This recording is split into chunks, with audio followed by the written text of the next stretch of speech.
नमस्कार व्यूअर्स, आप सभी का हमारे इस YouTube channel Arvind public school पे एक बार फिर से हार्दिक स्वागत है। मैं शुभम व्यास। साइंस के लेक्चर प्रकाश चैप्टर नंबर 9 में इसी सीरीज में हम आगे बढ़ते हुए आज का टॉपिक स्टार्ट करते हैं, गोलीय दर्पण से प्रतिबिंब निर्माण के नियम। इससे पहले के लेक्चर्स में हमने सीखा था कि इसकी क्या टर्मिनोलॉजी थी, क्या क्या परिभाषाएं थी गोलीय दर्पण से संबंधित। उन परिभाषाओं को समझने के साथ साथ एक मैंने कार्तीय चिन्ह परिपाटी बताई थी, मतलब कि प्लस माइनस कैसे आपको लेने हैं और उसका यूज कैसे करना है, वो हम अभी प्रतिबिंब निर्माण समझने के बाद में जब हम न्यूमेरिकल सॉल्व करेंगे इससे रिलेटेड, तब वो सारे कार्तीय चिन्ह परिपाटी के नियम भी काम में आएंगे। तो आप मेरे साथ बने रहिए। सबसे पहला जो नियम है, आपको इसमें जो है मुख्यतः 4 नियम ध्यान में रखने हैं। गोलीय दर्पण से जब भी प्रतिबिंब निर्माण करना है, प्रतिबिंब निर्माण का क्या मतलब हुआ, जो आपके पास में ऑब्जेक्ट है, कोई भी एक वस्तु है, उसकी आपको एक इमेज बनानी है, उसका प्रतिबिंब बनाना है। किससे? गोलीय दर्पण की सहायता से। इससे पहले के लेक्चर्स में हमने डिस्कस किया कि गोलीय दर्पण कितने प्रकार के होते हैं, 2 प्रकार के। कौन कौन से? अवतल दर्पण और उत्तल दर्पण। परिभाषाएं बता चुका हूं मैं। बाहर वाली सतह पर पॉलिश है तो वो है अवतल दर्पण, अंदर वाली सतह पे पॉलिश है तो वो है उत्तल दर्पण। तो हम अभी यही सीखेंगे कि उत्तल दर्पण और अवतल दर्पण से किस प्रकार प्रतिबिंब निर्माण करना है। उसके कुछ स्टैंडर्ड नियम होते हैं, कुछ रूल्स होते हैं, वो आपको ध्यान में रखने हैं। जिसमें पहला नियम है मुख्य अक्ष के समांतर किरण। कोई ऐसी प्रकाश किरण, किसी वस्तु से आने वाली ऐसी प्रकाश किरण जो क्या हो, दर्पण के मुख्य अक्ष के समांतर आपतित होती है। तो समांतर आपतित हम करवा दे किरण को। ये किरण हमने जो है मुख्य अक्ष के समांतर आपतित करवा दी। तो पहला नियम ये कहता है कि वह प्रकाश किरण जो मुख्य अक्ष के समांतर आपतित होती है, वह परावर्तन के पश्चात कहां से गुजरेगी? मुख्य फोकस से गुजरेगी। क्या है पहला नियम? फिर से बता दूं आपको। मुख्य अक्ष के समांतर आपतित होने वाली प्रकाश किरण परावर्तन के पश्चात मुख्य फोकस से गुजरेगी। और यही मुख्य फोकस की परिभाषा है। मुख्य फोकस की परिभाषाओं में हमने समझा था कि मुख्य फोकस कहते किसको है? वह बिंदु जिसमें क्या होता है, जो प्रकाश की किरणें मुख्य अक्ष के समांतर आपतित होती है, परावर्तन के पश्चात वे जिस बिंदु से गुजरती है या गुजरती हुई प्रतीत होती है, उस बिंदु को हम मुख्य फोकस कहते हैं। और अब उसी परिभाषा को हम यहां पर नियम बना रहे हैं। तो पहला नियम समझ आ गया आपको। अवतल दर्पण के केस में तो क्या होगा कि अवतल दर्पण से हमेशा वास्तविक प्रतिबिंब बनेंगे। कौन सी स्थिति में आभासी और सीधा बनेगा, वो हम आगे स्थितियों में समझेंगे। तो अभी पहली जो किरण है वो आपके मुख्य अक्ष के क्या है, समांतर आपतित हो रही है और परावर्तन के पश्चात मुख्य फोकस से गुजरेगी। और अब अगर मैं उत्तल दर्पण की बात करूं तो उत्तल दर्पण में यही मुख्य अक्ष के समांतर आपतित किरण, इस ज्यामिति के अनुसार ये प्रकाश किरण ऊपर की साइड में ऐसे जाएगी और ये आगे कहीं पर भी मुख्य फोकस को टकराएगी नहीं, मुख्य फोकस से मिलेगी नहीं। तो हम कहेंगे कि हम खुद इसको जो है मुख्य फोकस से मिला देंगे, मतलब इसकी जो दिशा है वो मुख्य फोकस की दिशा में ही है। तो हम कहेंगे कि उत्तल दर्पण के लिए यह नियम क्या होगा कि उत्तल दर्पण के मुख्य अक्ष के समांतर आपतित होने वाली प्रकाश किरण परावर्तन के पश्चात मुख्य फोकस से जाती हुई गुजरेगी, जाती हुई प्रतीत होगी। यहां पर तो मुख्य फोकस से वास्तव में गुजरेगी और यहां पर गुजरती हुई प्रतीत होगी। ये आपको ध्यान में रखना है। ये था पहला नियम, सिंपल सा ध्यान में रखना है। समांतर किरण है तो परावर्तन के पश्चात उसको कहां से गुजारना है आपको? मुख्य फोकस से। दूसरा नियम है फोकसीय किरण। अब ऐसी किरण, ऐसी प्रकाश किरण जो कहां से आपतित हो रही है दर्पण पे, मुख्य फोकस से होते हुए आपतित हो रही है। वो प्रकाश किरण जो दर्पण के मुख्य फोकस के बिंदु से होते हुए इस दर्पण पर आपतित हो रही है। आपतन होने के बाद में क्या होगा, इस दर्पण से उसका परावर्तन होगा और परावर्तन होने के बाद यह प्रकाश किरण पहले का उल्टा हो जाएगा। पहले का उल्टा क्या मतलब है? समांतर थी तो कहां से जा रही थी? फोकस से। अब फोकस से जा रही है तो परावर्तन के बाद में क्या हो जाएगी? मुख्य अक्ष के समांतर हो जाएगी। जस्ट पहले नियम का रिवर्स है। पहले नियम में क्या था?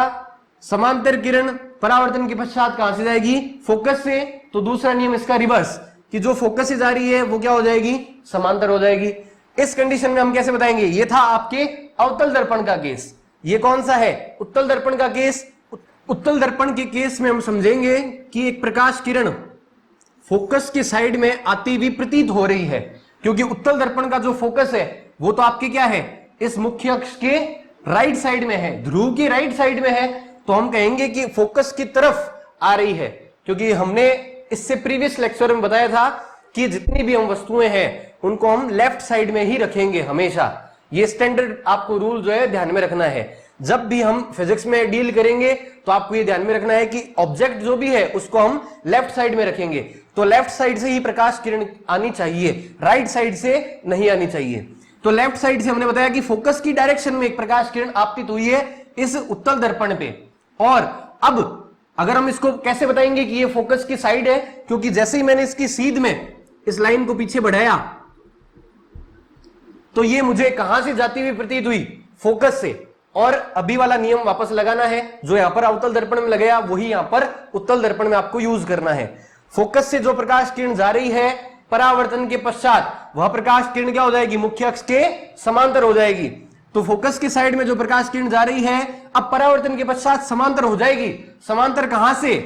यहीं से। क्योंकि जो भी आपको रियल इमेज बनानी है, जो आपको रियल रे बनानी है, किरणें जो आपको वास्तविक किरणें दर्शानी है, वो आपको दर्पण के लेफ्ट साइड में ही दर्शानी है सारी। तो ये प्रकाश किरण यहां पर फोकस की दिशा में आपतित हुई है, फोकस पर ही आपतित नहीं हुई, फोकस की दिशा में आपतित हुई है, क्योंकि ये कौन सा उत्तल दर्पण है।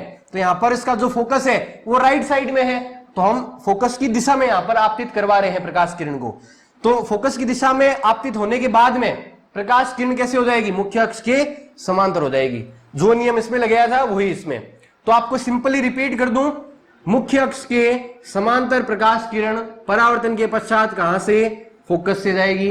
मुख्य अक्ष के समांतर कहां से जाएगी? फोकस से जाती हुई प्रतीत होगी। जब हम इसको पीछे बढ़ाएंगे तो ये किस डायरेक्शन में दिखेगी आपको?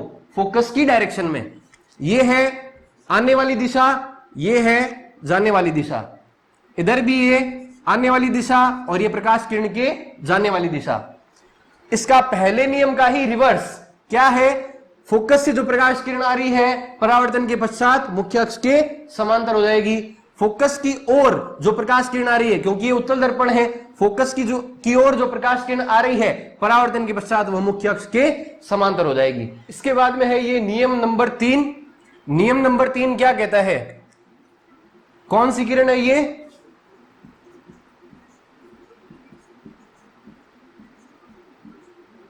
अभिलंबवत किरण। अभिलंबवत किरण का क्या मतलब हुआ? वो प्रकाश किरण जो आपके 90 डिग्री के कोण पर आपतित हो रही है। अब जैसे देखिए, इसको अभिलंबवत किरण क्यों बोला, इसका भी अभी रीजन मैं बताऊंगा आपको। इसका शॉर्ट मीनिंग क्या है कि ये प्रकाश किरण, जैसे पहले दो नियम हमने समझे थे उसमें क्या था कि प्रकाश किरण पहले एक तो मुख्य अक्ष के समांतर आपतित हो रही थी, दूसरे वाले नियम में फोकस से गुजर रही थी, फोकस से आपतित हो रही थी। अब इसमें क्या हो रहा है? कौन से पॉइंट से? सी पॉइंट से, मतलब वक्रता केंद्र से।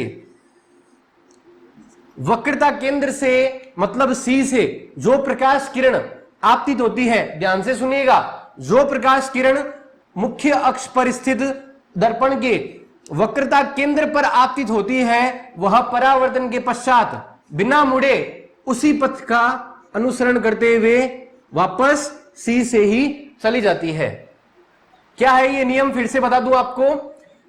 दर्पण, गोलीय दर्पण के मुख्य अक्ष के वक्रता केंद्र से आपतित होने वाली प्रकाश किरण परावर्तन के पश्चात, यहां पर परावर्तन होगा, ये परावर्तक पृष्ठ है, अंदर वाली, बाहर वाली पॉलिश वाली है।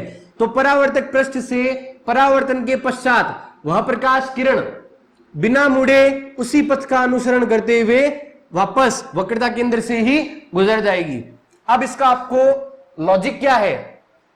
जब चैप्टर स्टार्ट हुआ था तब हमने एक डायग्राम देखा था, ये आपके थी अपारदर्शी सतह है, और सतह के लंबवत जो काल्पनिक रेखा है, ये एक काल्पनिक रेखा है, इसको हमने बोला था अभिलंब।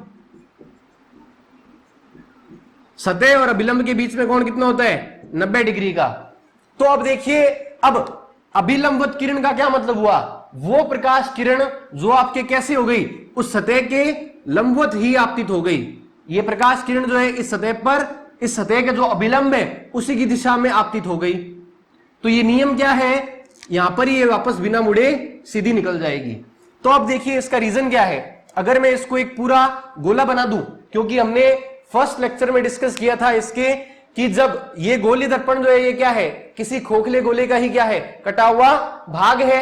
तो मैं वापस अगर इसको पूरा करने की कोशिश करूंगा तो मैंने वापस ये इसको क्या कर दिया, एक गोला बना दिया, और उसी गोले का ये क्या है, केंद्र, और केंद्र से ये परिधि तक की दूरी क्या होती है, त्रिज्या। और जब त्रिज्या और इसी पॉइंट पर मैं अगर क्या कर दूं, स्पर्श रेखा खींच दूं, इसी पॉइंट पर मैं क्या कर दूं, स्पर्श रेखा खींच दूं। यहां पर थोड़ी सी मैथमेटिक्स है, आप उसको देखिए। ये एक स्पर्श रेखा है इसी पॉइंट पर, और इसी पॉइंट पर ये जो प्रकाश किरण आ रही है ये किस दिशा में आ रही है, त्रिज्या की दिशा में। त्रिज्या और स्पर्श रेखा हमेशा क्या होते हैं, 90 डिग्री के कोण में। ये मैथ्स का रूल है, आपको ध्यान में रखना होगा, ध्यान में, और नहीं है तो आप ऐड कर लीजिए कि ये स्पर्श रेखा किसी पॉइंट पर, स्पर्श रेखा और उसी पॉइंट पर आने वाली त्रिज्या आपस में क्या होते हैं, म्यूचुअली परपेंडिकुलर। ये दोनों आपस में क्या होते हैं, 90 डिग्री के कोण पर। तो ये 90 डिग्री का कोण जैसे ही बना, ये वाली मैकेनिज्म हो गई। 90 डिग्री के कोण पर जैसी प्रकाश किरण आपतित हुई, वह वापस उसी दिशा में, उसी पथ का अनुसरण करते हुए चली गई। तो ये प्रकाश किरण वक्रता केंद्र से आ रही थी, वापस वक्रता केंद्र की ओर ही, वक्रता केंद्र की तरफ से ही वापस चली गई, परावर्तित हो गई। जब हम बात करेंगे किसकी, उत्तल दर्पण की, तो ये क्या होगा, वक्रता केंद्र तो इधर है, तो ये वक्रता केंद्र की ओर आती हुई प्रतीत होगी। पीछे हम इसको बढ़ाएंगे, ये थोड़ी आप मैकेनिज्म समझ लेना, सीध में है एकदम, ठीक है। इसको मैं थोड़ा करेक्ट कर दूं, जैसे ये वक्रता केंद्र से आती हुई प्रतीत हो रही है, तो ये क्या होगा, वापस बिना मुड़े सीधी निकल जाएगी उसी दिशा में। जो यहां पर मैकेनिज्म है वही यहां पर है। तो ये तीसरा नियम कुछ नहीं है, सिर्फ ये आपके एक मैथमेटिक्स का रूल है कि स्पर्श रेखा और त्रिज्या क्या होती है, आपस में लंब होती है। क्योंकि ये वक्रता केंद्र है तो ये मतलब त्रिज्या के दिशा में ही ये किरण क्या हो रही है, आपतित हो रही है, तो वापस ये त्रिज्या की दिशा में ही चली जाएगी, मतलब वक्रता केंद्र से ही गुजरेगी। ये था नियम नंबर 3। नियम नंबर 3 इन शॉर्ट क्या समझना है आपको, जो प्रकाश किरण दर्पण के वक्रता केंद्र से आपतित होती है, वापस वह परावर्तन के पश्चात इस वक्रता केंद्र से ही परावर्तित होती है। नियम नंबर 4, अब आपको एक बात बता दूं, ये नियम नंबर 4 हम पहले से ही पढ़ चुके हैं। याद कीजिए परावर्तन के वो दोनों नियम। परावर्तन का पहला नियम क्या था, आपतित किरण, ये हमने एक डायग्राम बनाया था, ये हमारी थी आपतित किरण, और वापस टकरा कर जाने वाली कौन सी थी, परावर्तित किरण। इस कोण को हमने बोला था आपतन कोण I, और इसको हमने बोला था परावर्तन कोण R। तो परावर्तन का पहला नियम तो हमने ये पढ़ा था, आपतित किरण, अभिलंब और परावर्तित किरण तीनों एक ही तल में होते हैं। जो दूसरा नियम है वो ही ये चौथा नियम अभी इसमें हमने काम में लिया है। दूसरा नियम क्या था, कोण I बराबर कोण R, ये परावर्तन का दूसरा नियम था। हूबहू यही नियम, ये नियम यहां पर चौथा बन गया जब हम गोलीय दर्पण से प्रतिबिंब निर्माण को समझ रहे हैं। क्या नियम है ये, दर्पण के, इसको हम कहेंगे तिर्यक किरण, मतलब ऐसी किरण जो आपके क्या हो रही है, तिरछी आपतित हो रही है, किसी ना किसी एंगल पे गिर रही है। तो किसी ना किसी एंगल पे, इंक्लाइंड एंगल पे ये किरण आपतित हो रही है। आपतित किरण जो अभिलंब के साथ में ये सतह है, जिस पॉइंट पर आपतित हो रही है वहां पर मैं स्पर्श रेखा खींच दूं, मतलब ये सतह है, तो सतह की ये वाली दिशा, मुख्य अक्ष की दिशा क्या हुई, अभिलंब हुई। अभिलंब और आपतित किरण इन दोनों के बीच में बनाया हुआ कोण, कोण I, और वापस परावर्तन क्या होगा, ऐसे, और ये कोण क्या हो गया, कोण R। तो हमने यही तो बताया था, कोण I बराबर कोण R। तो यहां पर यही सेम बात है कि ये तिर्यक किरण इस गोलीय दर्पण के मुख्य अक्ष के साथ में आपतित किरण जितना कोण बनाती है, मतलब उसको हम कहते हैं कोण I, उतना ही कोण परावर्तित किरण भी उस मुख्य अक्ष के साथ में बनाता है, मतलब कि कोण R। तो I बराबर R जो हमने सेकंड रूल पढ़ा है, हूबहू वही रूल यहां पर है। उत्तल दर्पण के केस में भी सेम, ये कोण I, वापस ये प्रकाश की किरण उसी कोण से आपतित हो जाए, परावर्तित हो जाएगी, तो ये कोण हो जाएगा R। तो चारों नियम जो है ये काफी महत्वपूर्ण है, क्योंकि इन्हीं चारों नियमों का हमको उपयोग करना है। इससे जो नेक्स्ट टॉपिक है जो हम इससे अगले वीडियो में देखेंगे, गोलीय दर्पण से प्रतिबिंब निर्माण। गोलीय दर्पण दो तरह के, कौन कौन से? उत्तल दर्पण और अवतल दर्पण।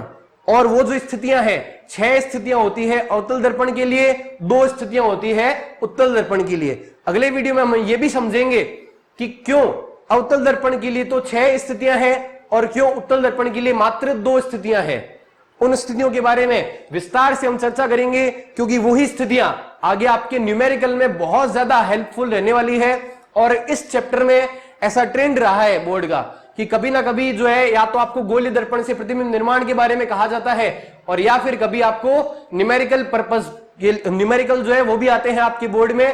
तो दोनों के लिए ही अगर आपने एक बार भी जो है इस टॉपिक को, गोलीय दर्पण के प्रतिबिंब निर्माण को अच्छे से समझ लिया, तो उसके बाद में आपके न सिर्फ केवल ये टॉपिक, साथ साथ में आपके न्यूमेरिकल और साथ ही साथ डेरिवेशंस, हम 2 फॉर्मूले जो है वो डिराइव करना भी सीखेंगे। एक उसका एक मैं सेपरेट वीडियो बना दूंगा, उसमें एक तो होगा दर्पण सूत्र क्या होता है, सब कुछ हम डिस्कस करेंगे। दर्पण सूत्र क्या होता है, कहां से आया, उसका डेरिवेशन भी, उसमें भी जो है इन्हीं जो स्थितियां हैं इनका यूज होगा। साथ ही साथ फर्स्ट वीडियो में हमने डिस्कस किया था R बराबर 2F, एक बहुत ही इंपॉर्टेंट रिलेशन डिस्कस किया था। ये थी दर्पण की वक्रता त्रिज्या, रेडियस ऑफ कर्वेचर, और F था क्या? फोकल लेंथ, मतलब कि फोकस दूरी। जो आपके वक्रता त्रिज्या है वो फोकस दूरी की दुगनी होती है। ये दोनों ही स्थितियों के लिए मान्य है, अवतल दर्पण के लिए भी और उत्तल दर्पण के लिए भी। तो ये फॉर्मूला कहां से आया और दर्पण सूत्र कहां से आया, उसका डेरिवेशन भी जो है उसमें भी ये स्थितियां हेल्प करेंगी। तो आप देखिए कि एक तीर से हम तीन निशाने जो है वो लगा सकेंगे। तो आपको इसी वीडियो के साथ साथ ये नियम को समझते हुए अगले वीडियो में जो है बने रहना है। और अगर आपको ये वीडियो पसंद आए तो इसको आगे से आगे और भी लोगों तक शेयर करें, चैनल को सब्सक्राइब करना बिल्कुल ना भूलें। धन्यवाद।